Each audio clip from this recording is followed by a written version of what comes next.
땅은요, 인류가 살아온 터전입니다.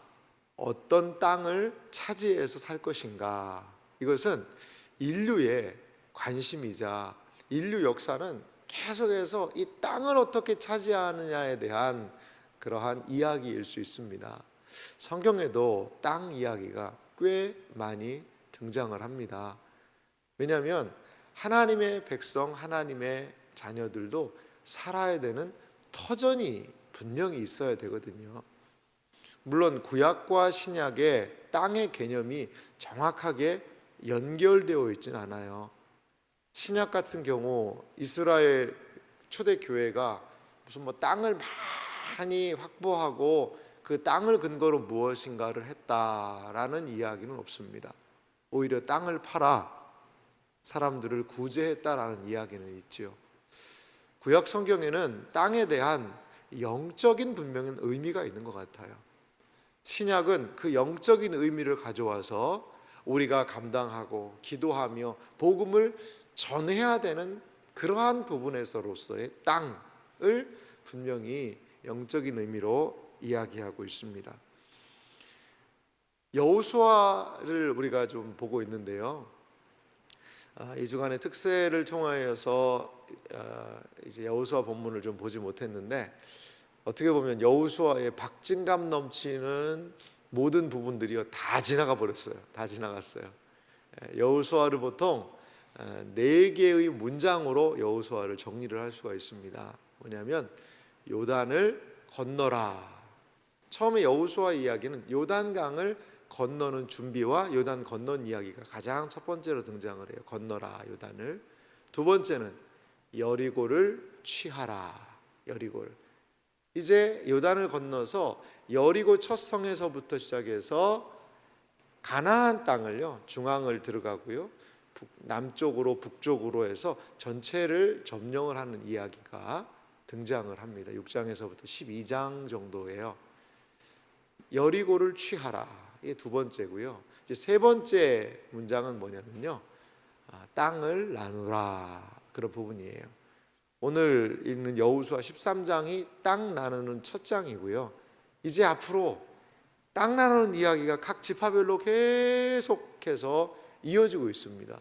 이 부분은 사실 좀 성경을 읽을 때 이게 우리 동네도 내가 잘 모르는데 뭐 이런 것들을 이렇게 다 알아야 되나 할 정도로, 정말 어떻게 보면 지루할 정도로 땅을 나눠서 어느 도시는 어느 지파가 갖고 어느 도시는 어느 지파가 하고 그거를 쫙 열거하고 있는 것을 볼 수가 있습니다. 아니 21장까지 땅 나누는 이야기가 있어요. 그리고 마지막 여호수아를 구분하는 네 번째 문장은 뭐냐면요, 여호와만 섬기라. 이렇게 여호수아는 네 문장으로 요약을 할 수가 있습니다. 요단을 건너라, 그리고 여리고를 취하라, 땅을 나누라, 여호와만 섬기라. 이렇게 네 가지 단어로 여호수아 전체가 요약이 될 수 있습니다. 여러분, 그 중에서도 이제 땅을 나누는 이 일, 이 땅 나누는 이야기가 한 21장까지 있을 정도로 이렇게 여러 도피성도 만들고 레위인들에게도 성읍을 48성읍을 나눠주고 6개의 도피성을 만들고 이러한 이야기들이 우리에게는 너무나도 생경하고 우리에게는 익숙하지 않을 수 있어요. 그런데요, 이스라엘 백성에게는 이게 너무 중요한 이야기라는 거죠. 그러면 땅을 어느 정도를 나눴나, 제가 지도를 하나 준비했는데 한번 보실래요? 지도 한번 좀 보여주시겠습니까? 조금 지도가 작죠. 근데 이제 전체 느낌을 한번 보시면 좋을 것 같아요. 사해바다, 이제 기준이 있어요. 밑에 사해바다가 보이시죠? 위가 갈릴리 이제 바다가 아니라 호수죠, 호수. 엄밀하게 이야기하면 그 갈릴리에서부터 사해까지 쭉 직선으로 그었는데 이게 경계입니다, 경계. 그래서 요단 동쪽에, 오늘 성경에도 언급을 하고 있죠, 요단 동쪽에 두 지파 반이 그 땅을 분배를 받습니다. 루벤, 갓, 동쪽 므낫세, 요 세 지파가 아니라 두 지파 반이에요. 므낫세와 갓 지파는요, 요단을 건너가기 전에 이 땅을 좀 우리가 여기에서 목축을 할 수 있도록 도와주시오. 모세 때 얘기를 했어요. 그래서 자녀들하고 여러 가지 자신들의 재산을 두고 요단을 건너서 르우벤, 갓, 므낫세 반지파가 서쪽의 정복 전쟁을 같이 참여하고 이제 복귀를 했죠. 그래서 이미 르우벤, 갓, 동쪽 므낫세는요 땅을 분배를 다 해놓은 상태입니다. 이제 남은 9지파 반의 땅을 나눴는데요. 이제 천천히 우리가 오늘은 전체 개관 비슷하고요. 어디 땅을 어느 지파가 가졌다라는 이야기가 내일부터 좀 연결이 될 텐데요. 한번 전체 한번 좀 그 모습을 한번 보세요. 유다가요 땅을 상당히 많이 차지합니다. 유다가. 그리고 보세요. 시므온 같은 경우 보세요. 시므온은 유다가 받은 땅의 사실 가운데 있어요. 역사적으로 보면은요 이게 어떤 의미가 있냐면 유다 지파가요 시므온 지파에 그냥 흡수가 됩니다. 그런 것도 좀 볼 수가 있어요. 유다가 좀 강력하게 땅을 많이 차지했다. 그리고 베냐민 단지파가 띠처럼 이렇게 있고 에브라임이요 사실 북왕국 이스라엘의 가장 핵심이 되는 지파가 바로 에브라임이었어요. 근데 에브라임 지파 같은 경우는 사실 좀 딴지를 많이 걸어요. 뭐 그냥 넘어가면 좋은데 계속해서 딴지를 많이 걸어요. 뭐 사사기에도 보면 왜 우리를 안 데리고 갔냐 막 그런 얘기 기드온한테 하기도 하고요. 근데 입다한테도 그런 얘기를 해요. 근데 입다는요 보통 사람 아닙니다. 딴지 걸었다가요 에브라임 지파를 그냥 어떻게 보면 완전 박살을 냅니다. 박살을. 그렇게 딴지를 걸고 하다가 계속 딴지를 걸어요. 남왕국 유다, 북왕국 이스라엘로 나눌 때도 에브라임 지파가 중심이었거든요. 이 분열의 핵심적인 역할을 합니다. 놀라운 사실이 있어요. 이렇게 분열을 계속 일으켰던 에브라임 지파가요 요한계시록 7장에 보면 명단 빠져 있습니다. 하나님 무서우신 것 같아요. 신약이에요. 그렇게 분열을 늘 조장하고 공동체성을 깨트리고 나중에 이 14만 4천 명단이 있는데요 에브라임 지파 빠졌어요. 또 지파가 빠진 게 어딘지 아세요? 옆에 단지파예요. 단지파는 우상 숭배의 대명사입니다. 그러니까 단과 에브라임을요 의도적으로 뺀 것 같아요. 의도적으로. 사실 에브라임은 누구랑 연결되죠? 므낫세하고 연결되잖아요. 므낫세하고. 이 둘이 요셉의 아들들입니다. 에브라임과 므낫세가 말이죠. 그런데요 요한계시록 12장에 보면 요셉이 이름이 나와요. 요셉이. 그리고 므낫세가 나와요. 근데 에브라임은 빠졌어요. 이건 어떻게 보면 족보상은 안 맞는 거예요. 사실은 요셉이 들어가려면 므낫세하고 에브라임 둘 다 빠져야죠. 아버지하고 아들하고 어떻게 한 족보를 올려요? 그런데 에브라임을 빼고 므낫세와 요셉 지파가 들어갔다라는 것은 저는 영적인 족보구나 이런 생각이 들어요. 분열시키고 공동체가 어렵게 하니까요 그런 부분들이 있어요. 자, 그리고 서쪽에 므낫세 지파가 이제 반씩 나누죠. 그리고 갈릴리를 중심으로 해서 거기에 이사갈, 스불론, 납달리, 아셀. 사실 이 지파들은요 북쪽에 있는 이 지파들은요 어떻게 보면 좀 변방이에요. 변방. 아셀, 납달리, 스불론, 이사갈 여기는요 사실 변방이에요. 변방. 어디가 중심입니까? 유다. 어디요? 예루살렘. 이쪽이 어떻게 보면 정치적으로도 그렇고 신앙적인 부분에서도 그렇고 중심을 이루는 그러한 부분을 볼 수가 있습니다. 이렇게 땅을 나눠 놓고요. 그리고 여기에다가 레위 지파는 땅을 얻지 않지 않습니까? 레위 지파를요 48개 성읍으로 다 흩어요. 그래서 그 성에서 백성들을 가르치고 하나님의 말씀을 증거하는 일을 하면서 살 수 있도록 하고요. 그리고 동쪽에 3, 그리고 서쪽에 3 도피성을 만들어 놓습니다. 그러니까요 이제 땅을 이렇게 분배한다는 것은요 가나안의 터를 잡는 겁니다. 가나안의 시스템을 탁 구축을 하는 거예요. 여러분 한 나라가 새롭게 세워진다고 생각을 해보세요. 할 일이 얼마나 많습니까? 할 일이 얼마나 많아요. 그냥 가만히 있으면 일이 됩니까? 그래도 우리 조상님들이 이 땅을 일구고 그리고 길도 만들고 그리고 거기에 맞는 행정적인 체제를 지금까지 반만 년 동안 우리 조상님들이 이 땅을 일구면서 시스템을 갖춰 놓으신 거 아니에요. 땅도 경작하고 그러니까 지금 어떤 나라가 된 거예요? 살만한 나라가 되었지 않습니까? 그런데 이스라엘 백성은요, 이제 시작이에요. 시작. 이제 털을 닦는 거죠. 이제 새롭게 이 나라를 구축을 해서 여기가 하나님을 다스리는 하나님의 백성의 나라로 만드는 가장 기초 작업이 여호수아의 땅을 나누는 이 일들이라는 거예요. 자, 오늘 성경 말씀을 좀 보면 13장 1절에 이렇게 시작을 합니다. 여호수아가 나이가 많아 늙음에 여호와께서 그에게 이르시되 너는 나이가 많아 늙었고 얻을 땅이 매우 많이 남아 있도다. 여러분, 우리가 이 말씀을 읽어보면은요, 좀 뭔가 안 맞는 것 같아요. 아니 6장에서부터 여리고부터 해서 막 북쪽까지 남쪽까지 중앙 다 점령을 해놓고 얻을 땅이 매우 많이 남아있다? 그럼 지금까지 정복전쟁은 어떻게 된 거지? 이런 생각이 들 수도 있습니다. 근데 저는 관점의 차이라고 봐요. 분명히 중앙으로부터 들어가고 남쪽과 북쪽으로 많은 도시들을 점령을 했죠. 그러니까 가나안 땅을 다 점령했다라고 이렇게 이야기를 하는 겁니다. 그런데 오늘 13장 1절은 관점이 좀 달라요. 이제 직접적으로 이스라엘 백성들에게 땅을 나누어 주는 관점에서 보면 큰 성들이야 점령을 했지만 아직 작은 성들, 어떻게 보면 큰 불은 껐어요. 하지만 잔불이 남아있듯이 그렇게 구체적으로 세밀하게 이스라엘 땅 안에 정착을 해야 되는 그 상황이 남아있다라는 거죠. 남아있는 거죠. 어떻게 보면 아직까지 이 이스라엘 백성들이 각 지파들이 땅을 분배를 받고 그 지역들을 이제 점령해 나가서 온전하게 이 나라를 이루어야 하는 그러한 숙제가, 미완의 숙제가 남아있다라는 거죠. 그러면서 쭉 남은 땅들을 열거해 주고 있습니다. 그런데 6절 말씀을 좀 보면 이렇게 남은 땅들을 나아가게 하는 가장 중요한 말씀이 6절에 있습니다.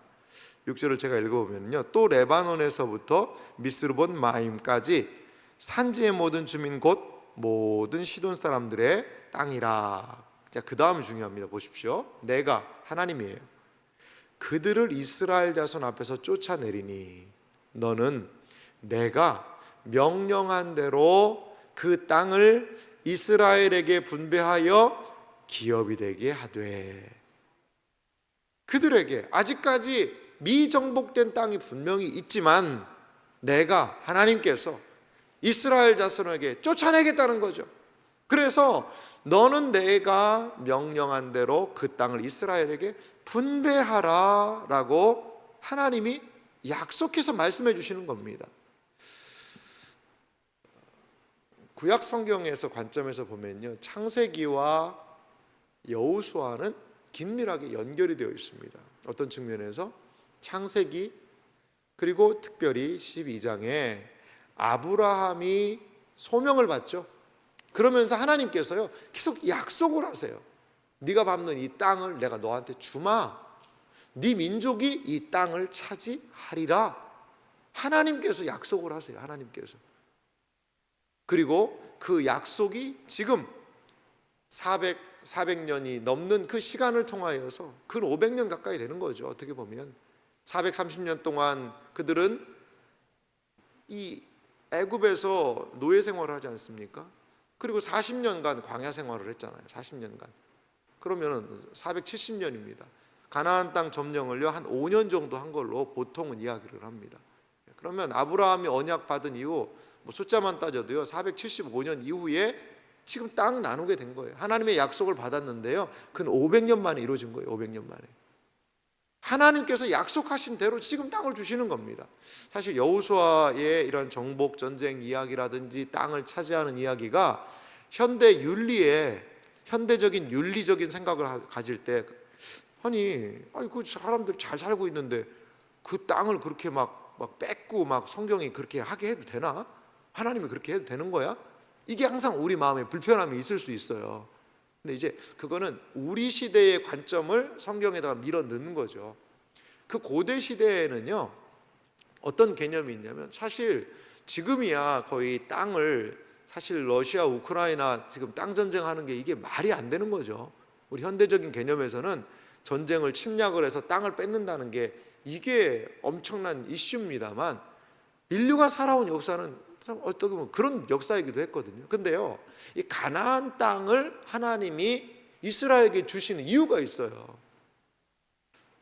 그게 창세기에 나오는데요, 아직은 내가 그 땅을 주지 않겠다. 왜냐하면 아모리 사람의 죄가 아직 관영하지 않았다, 이런 표현을 쓰세요. 하나님이 이런 표현을요 창세기 15장에 쓰고 있어요. 이게 무슨 말이냐면요, 하나님이요 모든 백성 지파 족속을 주셔서 땅을 주셔서 살게 하시는 거예요. 그 땅을 살아요. 그런데요, 그 땅에서요 너무 죄를 많이 저지르는 거예요. 너무 그 땅의 거민들이요 막 사람을 잡아 죽이고, 그리고 뭐 여러 가지 자기들의 힘으로 막 사람들의 돈을 뺏고 지위를 뺏고 자녀를 불태워서 막 제사를 드리기도 하고, 막 그냥 여러 가지. 그러니까 그 땅을 어떻게 하냐면 더럽히는 거예요. 더럽히는 거예요. 그거를요 뭐냐면 이 가나안 족속을 그 땅이요 토해냈다라는 표현을 쓰시죠, 하나님이. 그러니까 그 땅에 걸맞게 살아야 돼요. 하나님이 땅을 나눠주셨고 사람들이 살아야 되는데, 그 땅에 걸맞게 정직하게 의롭게 선하게 살아야 되는데, 막 비리를 저지르고 불법을 저지르고 사람들 눈에서 피눈물 나게 하고, 그러니까요 그 땅이요 사람들을 어떻게 토해내 버리는 겁니다. 토해내는 거죠. 가나안 족속, 아모리 족속의 죄가 관영하지 않았다는 것은 그 죄가 차올랐다는 뜻이, 아직 차지 않았다는 거예요. 이 컵에 물이 차듯이 아모리 족속의 죄가 점점 차서 넘치는 거죠. 그럼 이제 뭐 해야 돼요? 심판해야 됩니다. 그게 바로 이스라엘 백성에게 땅을 주신 사건이에요. 이스라엘 백성 입장에서는 정복 전쟁을 통해서 땅을, 나라를 얻었지만요, 하나님의 입장에서는요 도저히 용인할 수 없는 그 지역을요 뭐 하신 거죠? 심판하신 겁니다. 심판하신 거예요. 땅이 그들을요 토해내 버린 거죠. 3000년도 넘는 그런 시간의 역사 속에 우리가 다 이해할 수 없는 부분도 있어요. 그 시간과 문화와 그 차이가 분명히 있다는 것을 우리가 인정을 하면서, 그런 측면에서 또 겸손하게 이 말씀을 보아야 되지 않을까 생각이 듭니다. 여러분, 그래도 땅 나누는 이야기는 우리에게 지루해요. 알지도 못하겠고 지도를 봐도 이게 뭔지도 모르겠고. 저도 신대원 다닐 때요 한번 여호수아 13장에서부터 21장까지의 그 지명을요 다 연결해 가지고 지파 한번 지도를 그린 적이 있습니다. 그 수업이 있어 가지고, 야 이거 보통이 아니더라고요. 그 땅을 이렇게 해서 연결하고 이렇게 해서 연결하고, 그래 가지고 12지파를 나누는 그 땅을 지도로 한번 완성해 본 적이 있는데요, 여러분 이게 참 지루한 이야기예요. 그런데 한번 이렇게 생각해 보시면 어때요? 여기에 나와 있는 이 갓 자손의 르벤 자손의 기업, 그 도시들 하나하나가요 우리에게는 이런, 저는 느낌으로 다가와요. 이 기도 제목이 아닐까. 기도 제목. 하나님 이 땅을 주세요. 이 땅을 주세요. 이 땅을 주세요. 그게 뭐죠? 우리의 기도 제목이에요.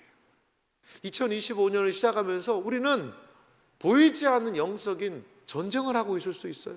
정복의 전쟁입니다.